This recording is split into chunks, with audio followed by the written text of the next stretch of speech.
Bismillahirrahmanirrahim. Assalamualaikum warahmatullahi wabarakatuh.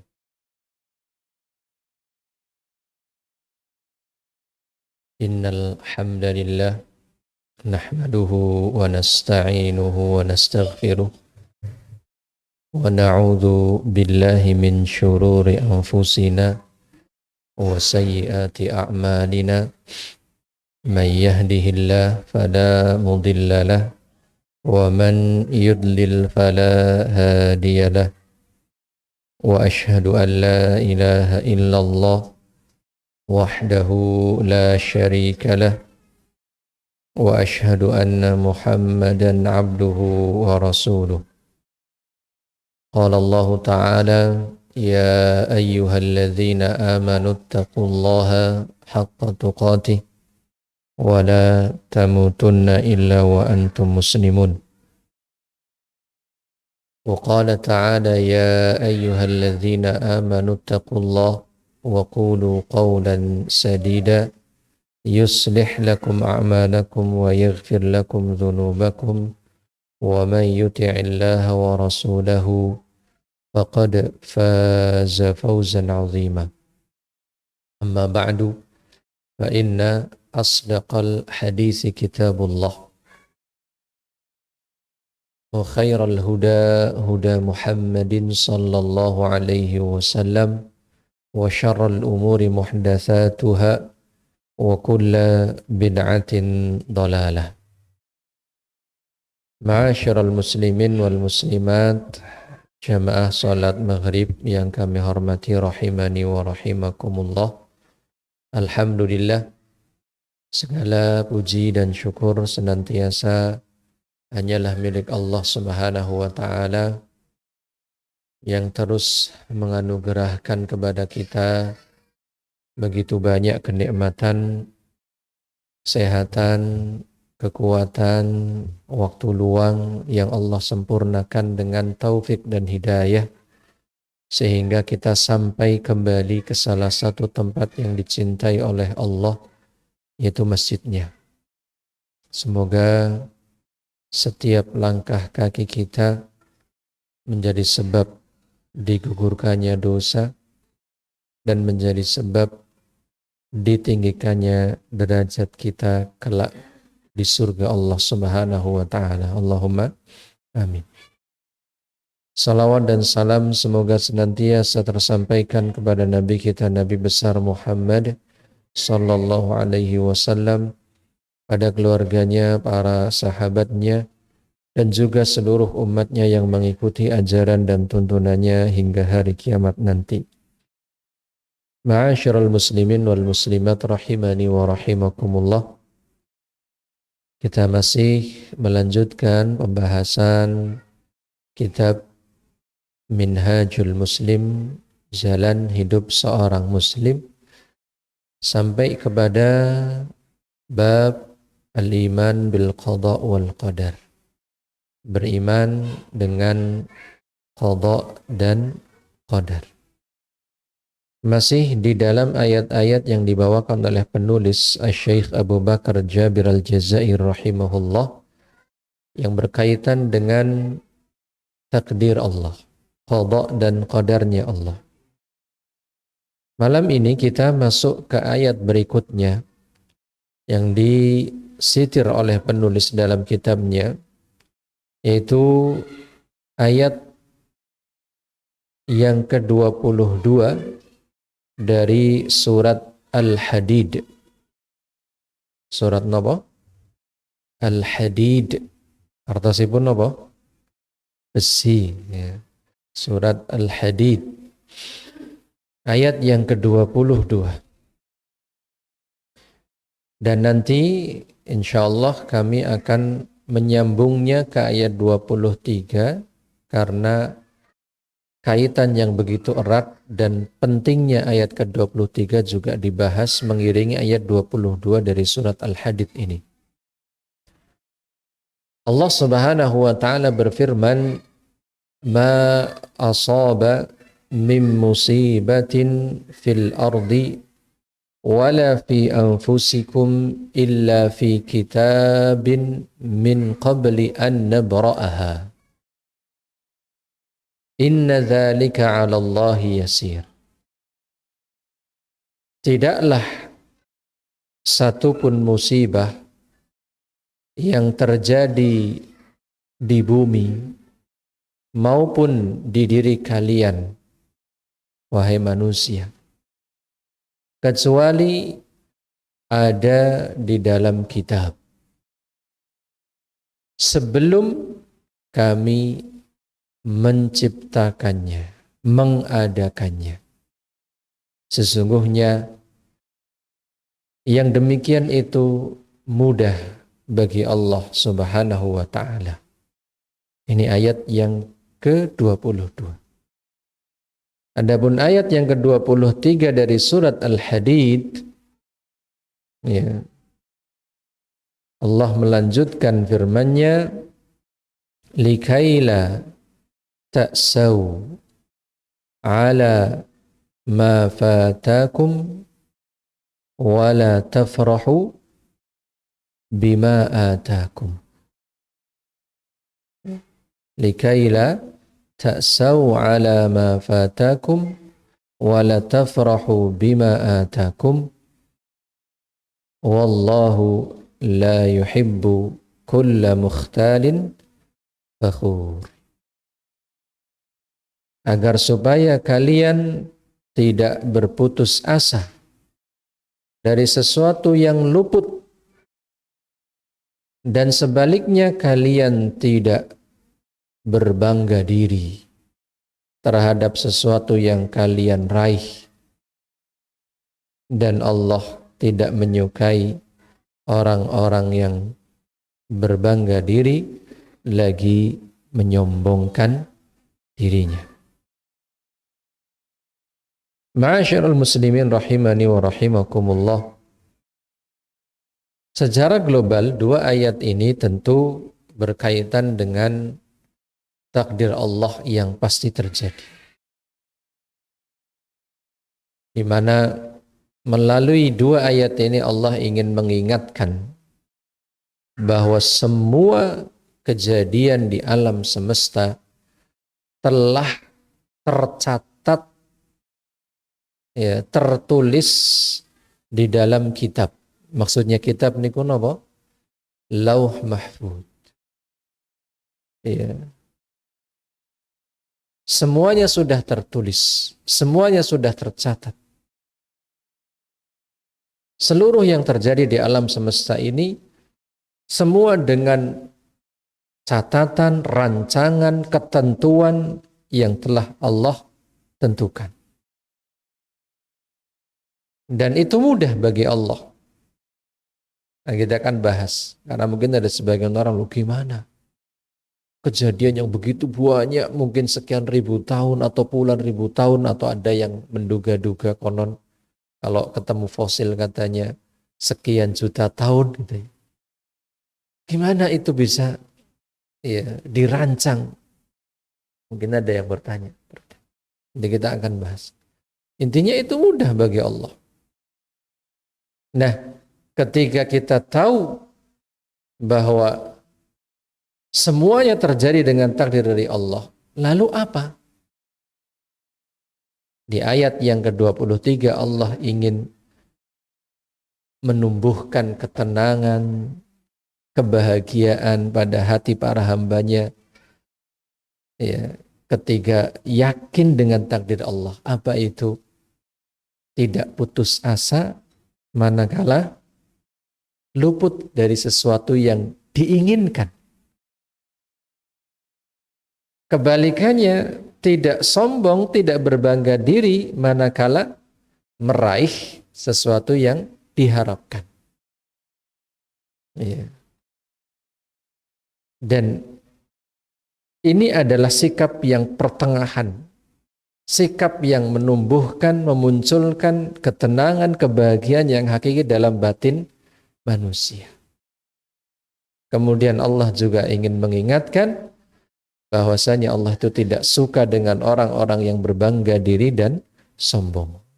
Ini global daripada ayat ke-22 dan 23 dari surat Nabo Al-Hadid. Sekarang kita akan sedikit memperinci pembahasan. Allah Subhanahu wa taala berfirman, "Ma asaba min musibatin." Kata Syekh Abu Bakar Jabir Al-Jazairi dalam tafsir beliau Aisarut Tafasir, "As-siyaqul karimu fi irsyadil mu'minin wa tawjihihim ila ma yukmiluhum wa yus'iduhum." Ayat yang Allah bawakan, ya, firman Allah yang disampaikan diturunkan kepada nabinya, khususnya di ayat ini ke-22, 23 dari surat Al-Hadid, mengandung arahan bimbingan kepada orang-orang yang beriman agar supaya mereka orang-orang yang beriman meraih kesempurnaan dan kebahagiaan. Jadi dua ayat ini Allah mewahyukan kepada nabinya, Nabi kita Muhammad Sallallahu Alaihi Wasallam, tujuannya adalah untuk semakin menjadikan manusia bertambah baik dan semakin bahagia. Nanti kita akan lihat bagaimana letak kebahagiaannya. Maka Allah berfirman, "Ma asaba min musibah, ay ma asabakum ayyuhal mu'minun min musibatin fil ardi." Tidak ada sesuatu pun yang terjadi berupa musibah di muka bumi. Apa saja? Para ulama menjelaskan di antara musibah yang terjadi, al-jadbu, tandus, al-qahtu, kemarau panjang, at-tufan, badai, ya, al-jawaih, kekeringan yang menimpa tumbuhan sehingga sulit untuk mendapatkan bahan pangan ataupun buah-buahan. Ya. Termasuk juga musibah di muka bumi, al-fitan, berbagai macam bentuk fitnah, wal hurub, dan peperangan yang terjadi di atas muka bumi. Ya. Ini semua musibah-musibah yang terjadi di atas muka bumi, di antaranya saja. Ya. Wala fi anfusikum, dan musibah yang terjadi pada diri kalian wahai manusia secara khusus. Apa contohnya? Al-marad, sakit. Ini musibah. Bagi umat manusia sakit adalah musibah. Kemudian faqdul walad, kehilangan anak, ya, alias ditinggal mati anaknya yang dicintainya, yang merupakan belahan jiwanya, ya. Atau kehilangan orang-orang terkasih, istri mungkin meninggal, suami mungkin meninggal duluan, atau bapak, ibu, ya. Illa wahia fi kitabin, ay fi kitabil maqadir. Ya. Semua itu yang terjadi berupa musibah-musibah tadi, entah yang di muka bumi secara umum atau secara khusus pada diri manusia, tidaklah itu terjadi kecuali tercatat di kitab. Dan kitab yang dimaksud adalah Al-Lawh Al-Mahfuz. Ya. Ini ungkapan untuk, ya, salah satu makhluk Allah yang Allah ciptakan, yang di dalamnya menyimpan seluruh kejadian alam semesta, ya, dan itu terjaga. Al-Mahfud itu artinya pun apa? Terjaga. Terjaga dari apa? Terjaga dari sentuhan syaitan. Setan tidak bisa mengetahui isi yang ada dalam lauh mahfud. Ya. Tidak diketahui oleh siapapun, hanya Allah Subhanahu wa taala yang mengetahuinya. Adapun al-lauh kalau secara bahasa itu sering diterjemahkan dengan lauhah, papan, ya, atau batang, ya, semisal itu. Ya. Mungkin kalau dikorelasikan secara bahasa kan kadang ada namanya papan itu kan tempat untuk mencatat apa? Berbagai informasi, rancangan atau semisalnya. Ya. Tapi intinya ini adalah ya eh, makhluk di antara makhluk-makhluk Allah yang di dalamnya tersimpan, ya, tercatat segala macam bentuk kejadian di alam semesta ini sampai kelak hari kiamat. Ya. Semuanya tercatat. Tercatat apanya? Kamiyatuha, kaifiyatuha, zamaniha, makaniha. Ya. Au kamiyatuha, kaifiyatuha, zamanuha, makanuha. Tercatat satu. Kejadian itu berapa kali atau berapa jumlahnya. Misalkan di Indonesia sudah pernah mensensus atau mungkin baca berita berapa kali terjadi tsunami misalkan. Naudzubillah, dari semenjak dua Eloe nggak tahu tahun berapa sampai hari ini saya belum pernah membacanya berapa kali, tapi mungkin berapa kali kira-kira yang pernah baca berkali-kali. Tsunami yang mengerikan gitu ya. Allah sudah mencatatnya di Lauh Mahfuz. Berapa kali? Sampai nanti hari kiamat akan terjadi berapa kali? Atau kalau nggak tsunami, misalkan gunung meletus, selamat naudzubillah. Pernah meletus apa tidak? Pernah apa tidak? Bukan mau apa tidak, pernah apa tidak? Belum ya. Semoga ya, kita diselamatkan oleh Allah. Dan maaf, kadang-kadang jalan selamat itu tidak mesti hidup loh ya. Jalan selamat itu tidak mesti hidup. Kadang-kadang Allah menyelamatkan hambanya dengan cara dimatikan. Ya. Jadi kita kalau bahas ini agak panjang, mungkin menyinggung sedikit ya tentang Asiyah. Sinten Asiyah? Istrinya Firaun. Minta diselamatkan. Ya. Kan doanya Asiyah, Rabbi bni baitan. Rabbi bni indaka baitan fil jannah. Ya Allah, bangunkan untukku rumah di sisimu di surga ya Allah. Walaupun suaminya orang yang luar biasa durhakanya, tapi tidak kemudian lantas istrinya ikut durhaka kepada Allah. Ini menunjukkan Bapak Ibu sedikit ya kita singgung ya, bahwa jangan menyalahkan keadaan. Ya, karena kadang-kadang ada sebagian anak lah wong tuane begaya kaya kok ya kiye. Lah wong bojone begaya kok ya kiye. Tidak. Asiyah dengan keyakinannya, keimanannya minta dibangunkan oleh Allah rumah di surga. Pernah nggak kita minta kayak gitu? Sampai detil mintanya. Itu menunjukkan keyakinan.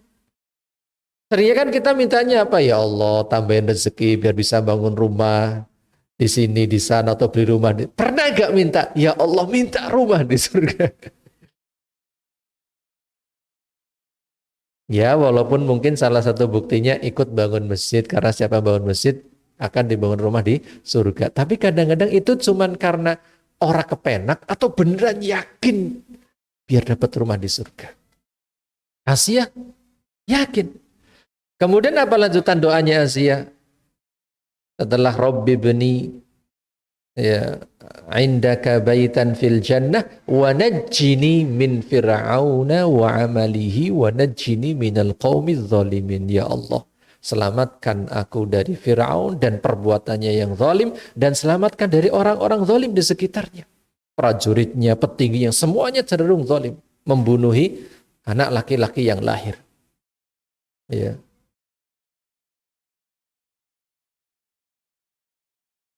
Minta diselamatkan oleh Allah. minta apa? Diselamatkan. Gunungnya namanya gunung, tapi selamat itu nggak mesti dengan kehidupan. Justru Asia Allah selamatkan dari Fir'aun dan dari orang-orang zalim dengan kematian. Karena keselamatan agama, keselamatan akhirat itu jauh lebih berharga dibandingkan sekedar keselamatan dunia. Ibarat jenengan orang bapak ya dahar niki jeruan sapi. Dokter bilang sama jenengan misalkan naudzubillah kolesterolnya tinggi. Ngono mangan jeruan sapi. Tapi siap-siap seminggu maning. Diprediksi milih ilate ya kemlecer orang yang mangan jeruan sapi apa ya kadang-kadang seperti itu. Kesusahan Allah menyelamatkan manusia dari kesusahan yang sedikit ya untuk supaya Allah membuat manusia merasakan kesusahan yang sedikit untuk membuat manusia mendapatkan keselamatan, kesuksesan yang jauh lebih besar. Ya.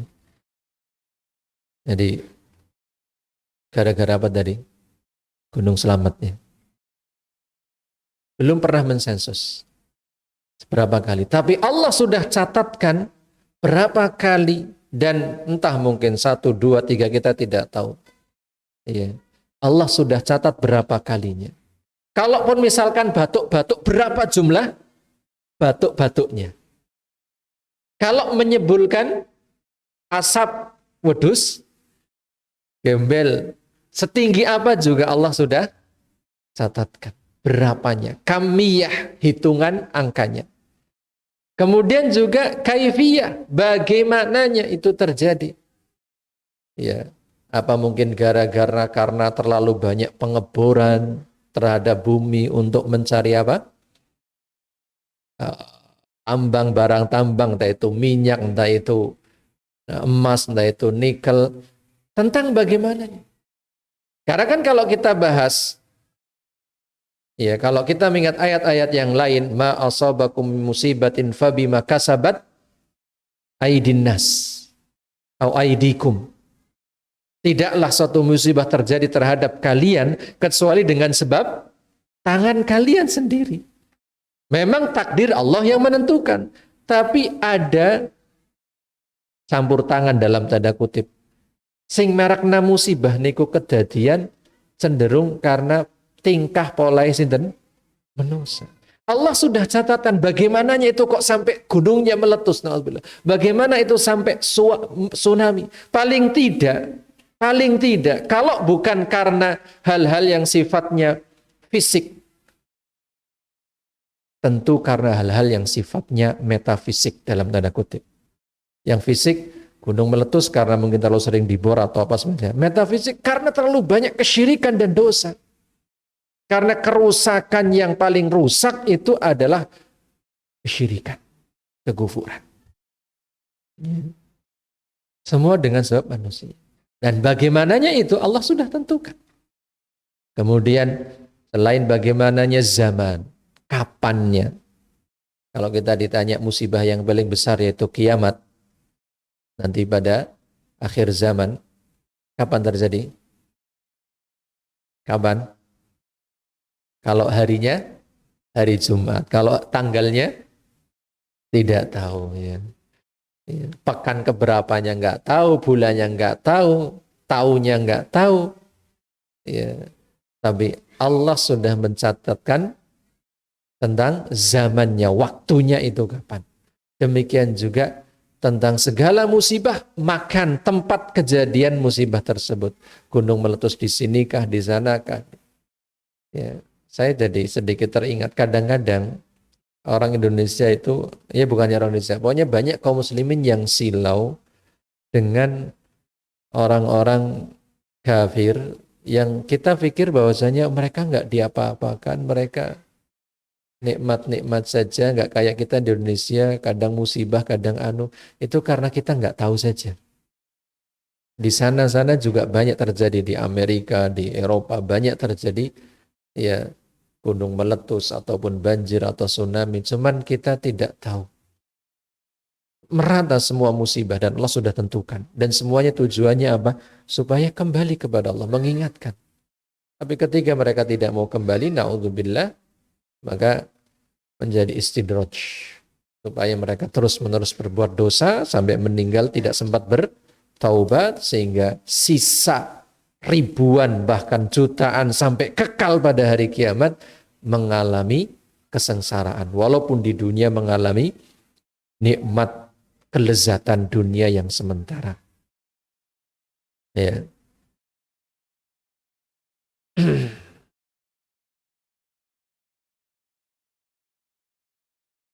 Kemudian firman Allah, ya, min qabli an nabra'aha, sebelum kami mengadakannya, mewujudkannya. Mewujudkannya apa? Pendapat yang paling kuatnya itu kembali kepada bumi dan manusia itu sendiri.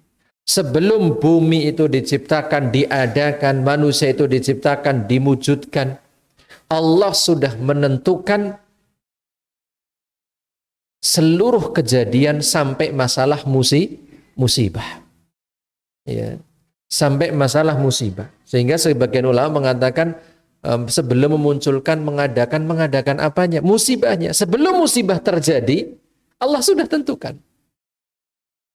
Bahkan sebelum manusianya, sebelum buminya diciptakan, Allah sudah tentukan. Ya. Inna dzalika 'alallahi yasir. Sesungguhnya perkara itu sangat mudah bagi Allah Subhanahu wa taala. Ya. Kenapa kok Allah menutup ayat yang ke-22 setelah berbicara tentang takdir yang Allah tentukan di alam semesta telah tercatat, kok mengatakan inna dzalika 'alallahi yasir? Itu mudah bagi Allah. Karena mungkin ada orang-orang yang berpikir, bagaimana kejadian yang begitu banyak di alam semesta ini sudah dicatat dan ditentukan. Itu catatannya gimana gitu? Sebanyak apa? Ya. Manusia kadang-kadang mikirin takdir kalau terlalu berlebihan, akhirnya bisa pusing sendiri, kan sudah kita singgung. Takdir itu kata para ulama sirrun min asrarillah. Salah satu rahasia dari rahasia-rahasia Allah. Artinya apa? Jangan maksakan diri untuk membuka rahasia Allah. Buka rahasia orang lain aja kita belum tentu bisa, apalagi buka rahasia Allah yang maha gaib. Iya. Tapi sedikit kita ingin menyinggung. Itu mudah bagi Allah. Kata Syekh Sa'di dalam tafsir beliau, ya, Taisir Al-Karim Ar-Rahman. Wa hadza amrun 'azim la tuhitu bihi al-'uqul. Hal ini perkara yang sangat besar urusannya, yang akal tidak mampu menggapainya. Tidak mampu untuk membayangkan kok bisa kejadian semuanya itu yang detil-detil semuanya bisa tercatat, itu seberapa banyak catatannya. Nggak bisa dijangkau dengan akal. Bal tudhilu indahu af'idatu ulil albab. Bahkan sulit dan berat bagi manusia, walaupun cerdas secerdas apapun, untuk memikirkan hal itu. Walakinnahu 'alallahi yasir. Tapi itu sangatlah mudah bagi Allah Subhanahu wa taala. Wa akhbarallahu ibadahu bidzalika li ajli an tataqarrara hadhil qa'idatu indahum. Allah ketika mengabarkan hal itu mudah bagi Allah supaya manusia itu ya mengingat, meyakini, mengikrarkan tentang kaidah ini, kaidah bahwasanya itu mudah bagi Allah. Dan memang segala satu mudah bagi Allah. Segala satu mudah bagi Allah. Loh, kenapa mudah bagi Allah? Mungkin masih kita bertanya-tanya. Saya bawakan lagi bagaimana para ulama membuat kita lebih paham. Kalau tadi Syekh Sa'di, saya bawakan perkataan Syekh Utsaimin rahimahullah. Beliau menyinggung dalam tafsirnya, tafsir Al-Quranul Azim, beliau bertanya, ya mengawali keterangan dengan bertanya kepada para muridnya. Wish to zamma lish this, beliau nggak tahu ungkapan flash disk. Beliau mengatakan liz this, ya dibahasakan apa? Flash disk, atau sebelum ada flash disk apa? CD, sebelum CD disket, ya, atau kaset gitu ya. Beliau tanya, dan beliau ketika tanya karena memang beliau tidak begitu tahu, dan Syekh Utsaimin ini Masya Allah termasuk ulama yang benar-benar fokus belajar, saking fokusnya belajar. Ketika beliau menyelesaikan sebuah kitab kepada gurunya, ya, gurunya ngasih hadiah apel. Syekh Utsaimin ini bertanya, ini apa wahai guruku? Jadi nggak tahu buah apa. Ya, nggak tahu buah apa. Saking apanya? Saking memang tidak peduli dengan hal-hal yang remeh-temeh bersifat dunia. Yang penting kan hidup bisa makan gitu. Nggak perlu harus wisata kuliner atau wisata apa botani, nyari buah apa yang belum pernah dimakan gitu. Itu kan kita gitu. Jadi seorang yang fokusnya ke akhirat, dia akan tenang menjalani hidup, tidak terlalu nggak serba iru. Orang lain sudah pernah makan saya belum pernah, pengen nyoba gitu, enggak. Sampai apel nggak tahu, dikasih hadiah sama aku.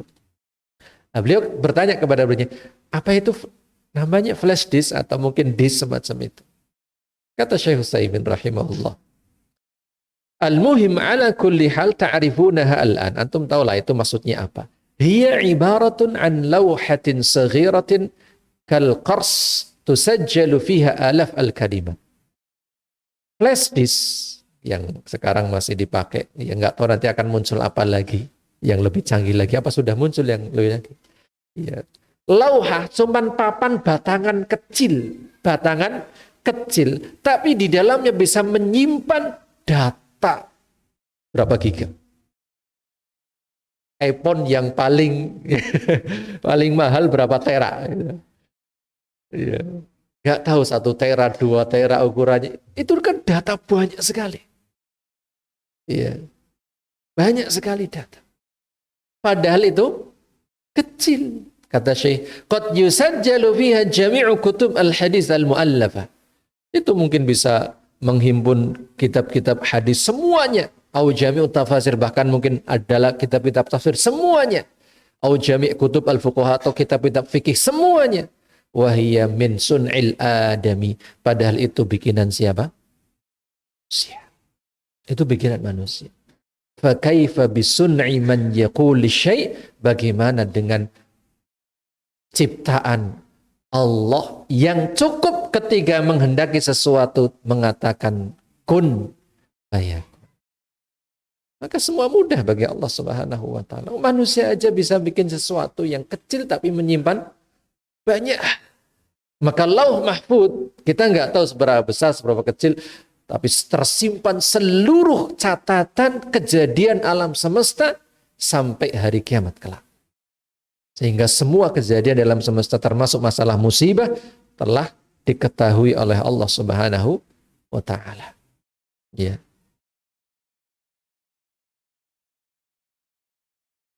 Nah, ya.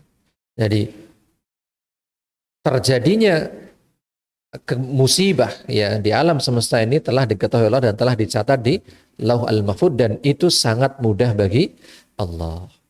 Ini ayat yang ke-22. Lalu apa pentingnya dalam tanda kutip ketika kita tahu, memahami, meyakini bahwa semua kejadian di alam semesta ini termasuk musibah telah ditakdirkan oleh Allah, ditentukan oleh Allah, diketahui oleh Allah. Ingat tadi pertama kita sudah sampaikan, Allah ingin menyempurnakan manusia, ya, semakin menjadikan manusia dalam keadaan baik dan membahagiakan manusia. Maka ayat berikutnya, ayat yang ke-23, Allah berfirman, likaila ta'sau ala ma fatakum, supaya kalian tidak putus asa atas sesuatu yang luput dari kalian. Ya. Ai a'malnakum bidzalika ba'da qada'ina wa hukmina bihi azalan min ajli alla tahzanu ala ma fatakum mimma tuhibbuna fi dunyakum minal khair. Artinya, ketika kami memperlakukan kalian, ya, alias menimpakan musibah dan bahkan seluruh kejadian, itu didahului dengan takdir-takdir ketentuan yang sudah Allah tentukan. Apa tujuannya? Supaya kalian tidak terlalu bersedih, larut dalam kesedihan sampai putus asa, ya, ketika mengalami sesuatu yang tidak diinginkan atau luput dari sesuatu yang sangat diinginkan. Kita itu kan hidup, ya, menginginkan sesuatu, ya, pasti itu punya yang namanya ekspektasi. Tapi seringkali sesuatu itu tidak sesuai ekspektasi kita. Orang yang beriman ketika mengimani takdir, meyakini bahwa segala sesuatu telah Allah tentukan, Allah takdirkan, dan takdir Allah pasti mengandung hikmah, takdir Allah pasti yang terbaik, maka saat dia tertimpa musibah atau luput darinya sesuatu yang sangat dia inginkan, dia tidak akan terlalu larut dalam kesedihan. Sebelum punya anak berdoa, Rabbi habli minas shalihin. Ya. Berdoa, Rabbana hab lana min azwajina wa dzurriyyatina qurrata a'yun, jadikan anak-anak kami, keturunan kami saleh. Ya Allah, ya, rezekikan kepada kami pasangan-pasangan dan anak-anak yang qurrata a'yun, penyejuk pandangan mata. Begitu sudah punya anak, anaknya penyejuk pandangan mata apa enggak? Ketika sudah terjadi beneran, ya, maka jangan terlalu larut dalam kesedihan. Lah, dening anaknya aku angel banget, misalkan. Iya. Ini bukan berarti kemudian ya wis lah jurna bae kon angel kon bejut, bukan itu maksudnya. Kita tetap harus berusaha memperbaiki kondisi. Tapi ketika masa-masa memang kita mengalami anak kita sebegitu sulitnya diatur, maka ingat itu sudah takdir Allah. Ke depan harus berusaha untuk memperbaiki. Itu sudah takdir Allah. Sehingga tidak terlalu bersedih. Tidak terlalu yang ekspektasinya nanti anak saya diomongin manu, disuruh sholat berangkat, suruh ngaji. Masya Allah, jebule malah diomongin nantang mungkin gitu. Lah bapaknya beora kok misalkan gitu. Ya, astagfirullah, ya udahlah takdir mau gimana lagi. Tidak usah terlalu terbawa. Kalau terlalu terbawa biasanya jadi apa? Emosi, salah bersikap, kadang akhirnya juga ngata-ngatain. Kamu bukan anak saya. Pergi dari rumah. Atau naudzubillah kejadian-kejadian yang sampai orang tua berani naudzubillah membunuh anaknya sendiri. Atau kebalikannya. Orang tua yang dibunuh oleh anaknya sendiri. Karena keyakinannya terhadap takdir kurang. Atau boleh dikatakan lemah. Aku tuh ramah ya temen ya, unggal dina ngomei, ya, takdir. Ya. Maka muslim ketika tertimpa musibah, yang dia harus ingat ini takdir Allah pasti terbaik. Terbaik di mananya? Karena Allah ingin membuat kita mendapatkan pahala-pahala kebaikan melalui salah satu pintu yang namanya pintu kesabaran.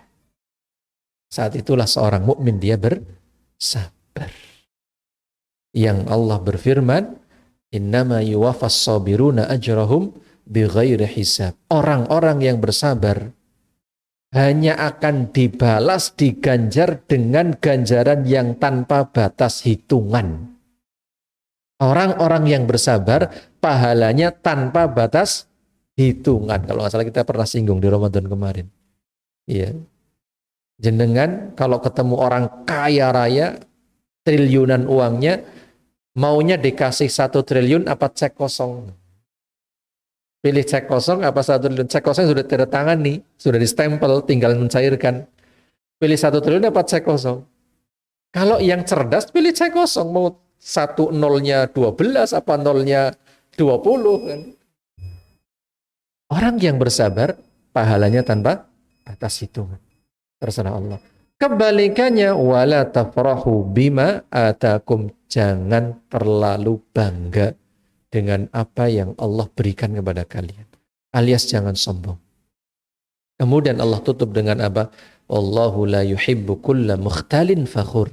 Allah tidak senang, kalau nggak senang berarti apa?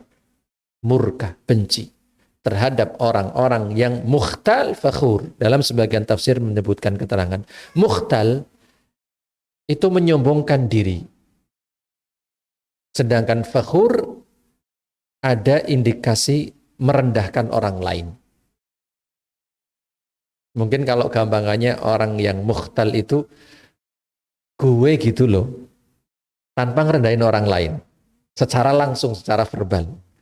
Ya saya kayak gini kan karena saya SE, ya apa SE, sarjana ekonomi misalkan, makanya pantaslah uang saya banyak, mobil saya bagus, rumah saya besar. Karena pandai manajemen, untuk apa saya punya ilmu ekonomi kalau nggak kaya gitu. Gue gitu loh gitu. Bahasa anak muda gitu ya. Ya iya saya. Ya. Menyombongkan diri, mukhtal. Ya, karena berpikir saya dapat ini karena kemampuan saya. Tidak. Itu sudah dicatatkan oleh Allah. Itu sudah ditakdirkan oleh Allah. La tafrahu, jangan bergembira terlaknya. Tapi maksudnya apa? Jangan terlalu bangga yang membuat sombong. Sedangkan fakhur itu merendahkan orang lain. Lah, kamu belum ada apa-apanya.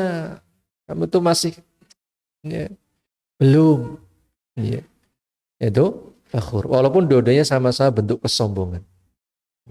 Intinya, ketika seorang meyakini takdir Allah Subhanahu wa ta'ala sudah tercatat, sudah tertulis, maka dia akan menjadi orang yang semakin sempurna baik dalam bersikap. Pertama, yang tadi kita singgung di awal, agar semakin sempurna semakin baik. Tidak merendahkan orang lain, tidak sombong, tidak menganggap bahwa ini hasil jeripayah pribadi, dia ingat bahwa semuanya itu adalah datang dari Allah. Yang kedua, semakin bahagia. Di mana bahagianya? Kalau menghadapi hal-hal yang tidak sesuai ekspektasi, dia akan bersabar. Oh, sudah takdir. Pasti takdir Allah yang terbaik. Pasti yang terbaik. Maka hidup itu jadi lebih tenang. Tapi nek wong orang yakin takdir, selalu harusnya nggak kayak gini. Saya sudah merencanakan ini. Kenapa yang dapat kayak gitu? Saya sudah usaha untuk menyekolahkan anak di sini. Kenapa cuman kayak gitu keluarnya outputnya? Lalu terbawa emosi, sedih, nggak tenang. Tapi kalau qadarullah, semua sudah takdir Allah, wa masya'a fa'al, dan apa yang Allah kehendaki pasti tertunaikan, pasti terjadi. Sudah tenang hidup. Semakin baik dalam bersikap, semakin bahagia, tenang hatinya dalam menghadapi hal-hal yang tidak sesuai dengan keinginan. Ya, wallahu a'lam bissawab. Demikian yang bisa kita bahas pada malam hari ini. Subhanakallahumma bihamdika asyhadu an la ilaha illa anta astaghfiruka wa atubu ilaik. Pangapunten segala kelebatan. Assalamualaikum warahmatullahi wabarakatuh.